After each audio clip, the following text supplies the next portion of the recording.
Hello, wonderful people of the internet. I am back after how long was I gone? An absence of at least like 3 months and possibly more. Which because of exam season, because I wasn't finishing books, because I've been reading A Little Life, which is not that big. It's a little bit bigger than The Lady of the Lake, but it's not massive. It's not massive like a book like Les Mis. But it's been a real struggle for me because I don't particularly like it, and so picking it up has become a bit of a chore, and that means I haven't. But I'm on the final 100 pages now, so that means that it should be done, and I don't want to make promises, because every time I seem to have said something on the channel recently, but it's not even recently anymore, because it's been over 4 months. 4? Well, I don't know, I said 3 last time.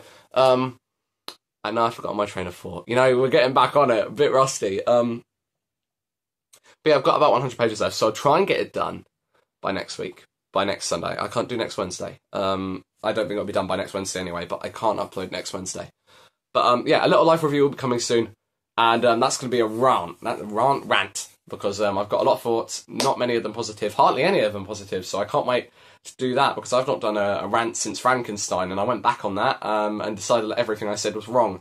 Hopefully the same thing happens with A Little Life, because everyone seems to love this book. It seems to be very much universally beloved, and it's right now my least favourite book I've ever read, so unless Hanyie Nagihara does something crazy in the final 100 pages, then it's not going to be a very positive video. But that's not what we're talking about today. What we're talking about today is Henry IV, Part 1 and Part 2 by William Shakespeare. So without any further ado, let's get into it.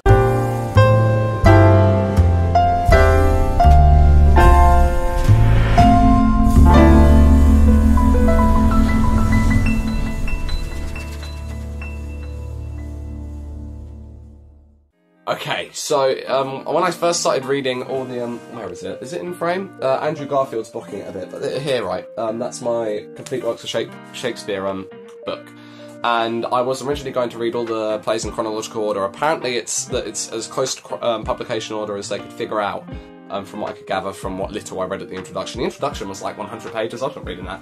Anyway, so I read Two Gentlemen of Verona, and what was next was Taming of the Shrew.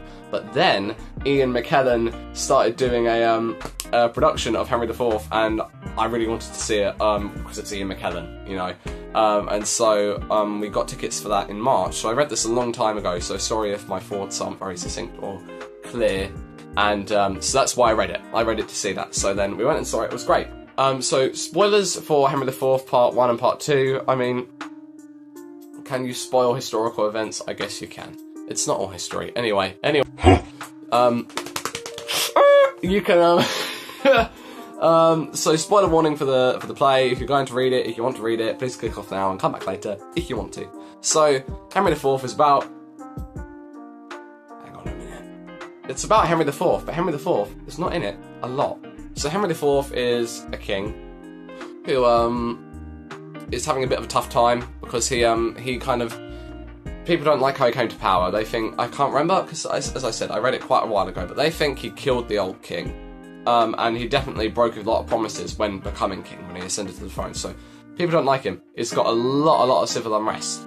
That's kind of the background to the main story, which is between Prince Harry, or Hal, and his surrogate father figure, Falstaff. And it's about the stuff that happens with them, and it's very much a coming-of-age story with a lot of themes of responsibility and family, and you know, there's almost a battle between Falstaff and Harry's actual dad, King Henry IV, to become, you know, his main father figure. And I really like these plays. I wasn't expecting to, because I didn't know they existed until Ian McKellen was doing them, and I saw the announcement. I was like, I don't know anything about these plays, but yeah, I thought they were absolutely fantastic, and I didn't realise how famous Falstaff was. Like, he's a really famous Shakespeare character, and rightfully so, because oh my days, he was amazing. And reading it and then seeing Ian McKellen play him, it was good. It was really good. I really liked it. So quick side note, because this has been bothering me. I've got a new setup now, because before I disappeared, I was filming on a blue box, a big see-through blue box, which was bigger, I think, than what I'm filming on now.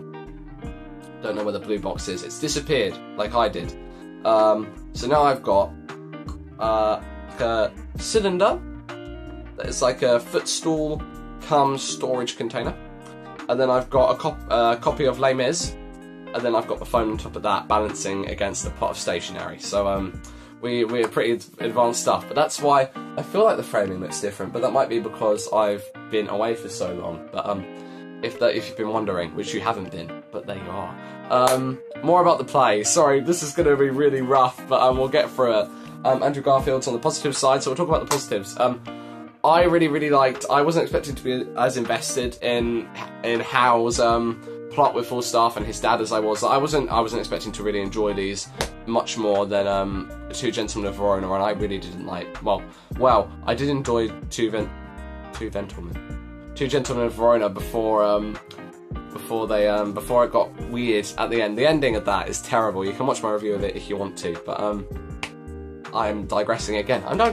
So I wasn't expecting to be as invested in the story or the characters as I was, but oh my days, the thing with Harry becoming being drawn back to the throne after his frivolry with Falstaff and his gang of thieves was really compelling, and I loved there were kind of, each play is centered around a revolution.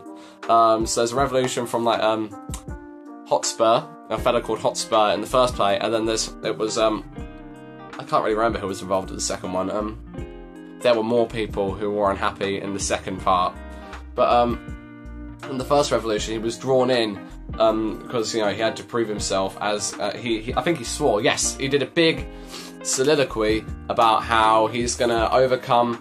He's gonna do a massive impressive deed that will make all the people of Britain forget all the stuff he's been doing with Falstaff, all of his kind of misdeeds. And then when he comes to power, people will welcome him. And he decides the way he wants to do that is to kill Hotspur. And so then you get this really fun. I can't speak. I was really excited throughout the course of the play to see that pay off, because that was pretty early on. He made that vow, and so then seeing it coming to the battle between them, it was, the hype was real. And Hotspur as a villain, as an antagonist in this first half was great. He's like quite fitting. He's very hot-headed, and I loved seeing that, and I loved seeing it come to this showdown where he eventually died. So that was really cool. Another thing I really liked was the humour. I know Shakespeare's funny, but I wasn't expecting him to be this funny. Like the Falstaff is. Sorry, I've got hay fever and my nose is killing me right now. It feels like it's on fire. The humour. So it's like I can't quite pinpoint what's so funny about Falstaff, but he's just such a horrible person, but he also knows it, and it's so funny. Like there's a bit in this fight with Hotspur that I was just talking about, where Harry's gone off and Hotspur's dead, and Falstaff is basically like, what if I stab the body and then people will think I did it? And it's just so funny. I couldn't possibly do it justice describing it, but it's genius, and part one was definitely funnier than part two, but especially seeing it performed live, which I would recommend for any Shakespeare show, but especially for this one, because I liked it when I read it, and then seeing it live, maybe it was Ian McKellen, maybe it was just because it was, I mean, everyone was amazing, all the actors were amazing, but that definitely enhanced the thing. But I think seeing this one live definitely improved my perception of it, and also detracted from it, but we'll talk about that when I turn around Andrew Garfield. But it's so funny. I forgot what I was saying, so we'll round it off, because I know that I was saying it was funny before I waffled. What else did I like?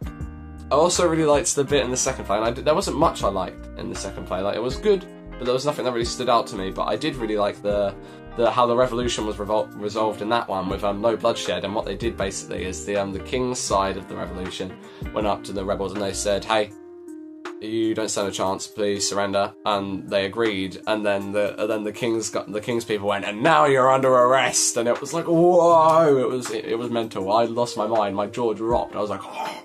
It was really cool. I really liked that. And I also really liked how the second part at the end, oh my gosh, the ending of this duology with Falstaff goes up to Hal, who's just been crowned. And he's like, "Oh, Hal, hello," and Hal looks at him and goes, "I know thee not, old man." It's devastating. It's so sad. I was taken aback by how upsetting that was. And then Shakespeare wrote in this little epilogue to come on and say, "Sorry it was sad. We're gonna write another one, and it'll be happy again.